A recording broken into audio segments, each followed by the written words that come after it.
Perkenalkan, kami dari Universitas Muhammadiyah Magelang.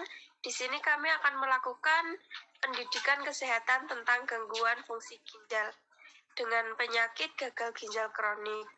Nah, waktunya kurang lebih 10-15. Apakah Mbak Nadia bersedia?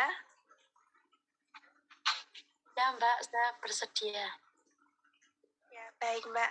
Sebelumnya saya mau bertanya nih sama Mbak Nadia. Mbak Nadia itu tahu nggak gagal ginjal kronik itu apa? Tahu.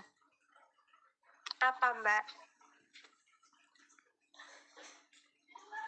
Setahu saya, gagal ginjal kronis itu penyakit yang dialami oleh organ penting yang ditandai dengan penurunan fungsi ginjal. Ya, baik. Mbak Nadia udah tahu ya apa itu gagal ginjal kronik, dan jawaban Mbak Nadia itu ya benar. Tapi kami akan memberitahu kepada Mbak Nadia apa sih gagal ginjal kronik itu dan gimana sih cara pencegahannya, cara dietnya juga ya Mbak. Baik, kepada Mbak Ya, Zuba, pemateri, bagaimana, sudah siap? ya sudah siap, Mbak. Ya, baik. Untuk waktu dan tempat saya persilahkan kepada Mbak Zuba. Mbak Nabila, atas waktu yang diberikan. Di sini saya akan memaparkan beberapa materi tentang gagal ginjal kronik.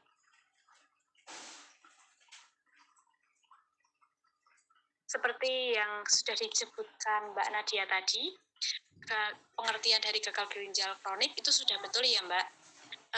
Saya hanya akan menambahkan beberapa pengertiannya. Jadi gagal ginjal merupakan ketidakmampuan ginjal mempertahankan volume dan komposisi cairan tubuh dalam keadaan asupan makanan normal. Kemudian apa saja sih penyebabnya gagal ginjal kronik itu? Jadi kebanyakan gagal ginjal kronik itu disebabkan oleh penyakit.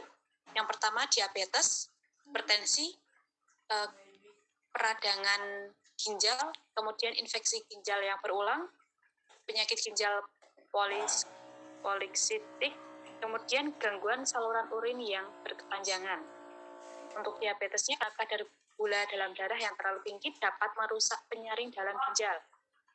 Kemudian jika hipertensi terjadi karena seiring bertambahnya waktu akan menambah tekanan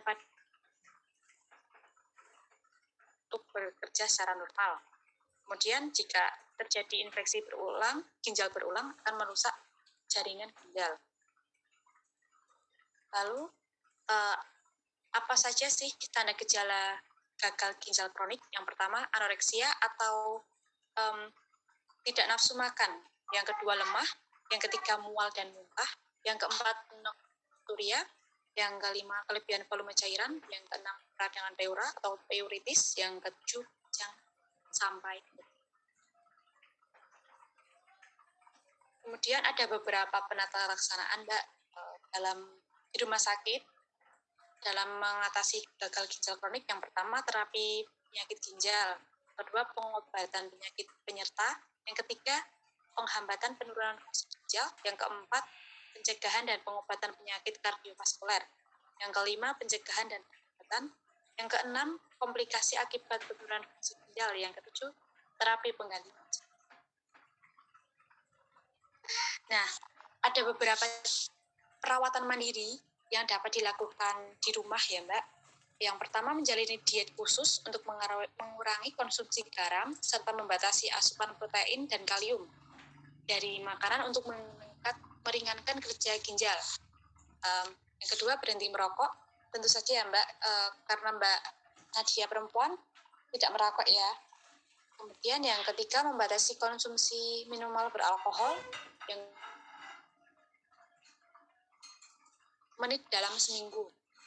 Yang terakhir menurunkan berat badan jika menderita obesitas.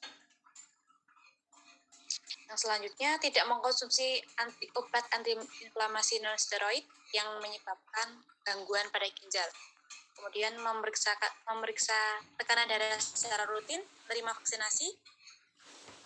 kemudian berkonsultasi dan melakukan pemeriksaan ke dokter secara teratur. Diet untuk karbohidrat, Mbak Nadia harus menghindari karbohidrat yang seperti umbi-umbian ya Mbak. Kemudian yang lemak, Mbak Nadia boleh mengonsumsi lemak nabati, tetapi tidak boleh mengonsumsi lemak hewani. Untuk yang protein, Mbak Nadia bisa mengonsumsi telur, daging, ikan, dan ayam. Yang terakhir, yang bervitamin, Mbak Nadia cukup mengonsumsi sayur dan buah.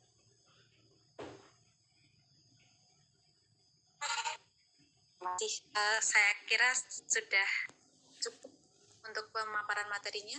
Saya kembalikan ke... Baik Mbak Zuba, terima kasih atas materi yang telah disampaikan ya Mbak. Iya, sama-sama. Ya, sebelumnya tadi bagaimana Mbak Nadia? Apakah Mbak Nadia sudah tahu apa sih arti dari gagal ginjal kronik, standar dan gejala, tata pelaksanaannya, dan lain sebagainya? Apakah Mbak Nadia sudah tahu? Sudah mengerti? Ya, Mbak. Ya, saya sudah mengerti dan sudah paham. Ya, sebelumnya apakah Mbak Nadia ada yang ingin ditanyakan lagi kepada pemateri? Ya, Mbak, saya mau tanya, apakah gagal ginjal bisa disembuhkan? Baik. Untuk pemateri, apakah sudah ada jawaban? Kalau sudah, Baik. bisa dijawab. Baik, terima kasih Mbak Nadia atas pertanyaannya. Bagus sekali ya pertanyaannya. Jadi, apakah gagal ginjal bisa disembuhkan? Jadi, meskipun masalah penyakit yang serius, penyakit gagal ginjal, kemungkinan ya Mbak dapat dipulihkan. Tetapi tergantung kepada penyebab serta terapi yang diberikan. Sedangkan penyakit gagal ginjal kronik, fungsi ginjal semakin lama semakin menurun Mbak. Jadi bisa berakhir menjadi stadium akhir gitu. Tetapi ada beberapa penderita bisa menunda atau diperlambat dengan mengendalikan tekanan darah, kemudian minum obat secara teratur, membatasi asupan cairan, dan perhatikan makanan. Kemudian menghindari obat-obatan yang membahayakan ginjal dan obati infeksi saluran kemih. Gitu Mbak Nadia, apakah bisa diterima? Ya, Mbak, terima kasih, saya sudah paham dan sudah mengerti.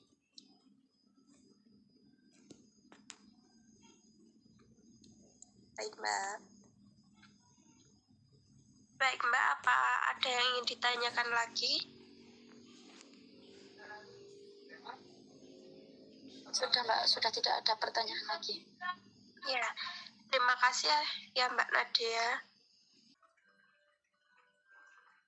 Baik, untuk Mbak Nadia, apakah Mbak Nadia sudah paham dengan materinya? Ya Mbak, saya sudah paham. Ya, jika sudah paham, bisa disebutkan salah satu yang Mbak Nadia ketahui dari materi yang tadi sudah disampaikan oleh Mbak Zuba. Yang baik Mbak, diet untuk gagal ginjal kronis itu tadi ada konsumsi karbohidrat seperti nasi, jagung, menghindari umbi-umbian. Lalu ada protein seperti telur dan ikan. Lalu lemak nabati, menghindari lemak hewani. Selanjutnya ada vitamin seperti sayur dan buah Mbak. Baik, berarti tadi Mbak Nadia benar-benar sudah memperhatikan ya tentang isi materi yang diberikan oleh Mbak Zuba. Baik, Ya, terima Mbak. terima kasih karena waktu sudah habis 10-15 menit. Dari kami cukup sekian. Jika ada kekurangan atau kesalahan kami mohon maaf. Assalamualaikum warahmatullahi wabarakatuh. Waalaikumsalam warahmatullahi wabarakatuh. Waalaikumsalam warahmatullahi wabarakatuh.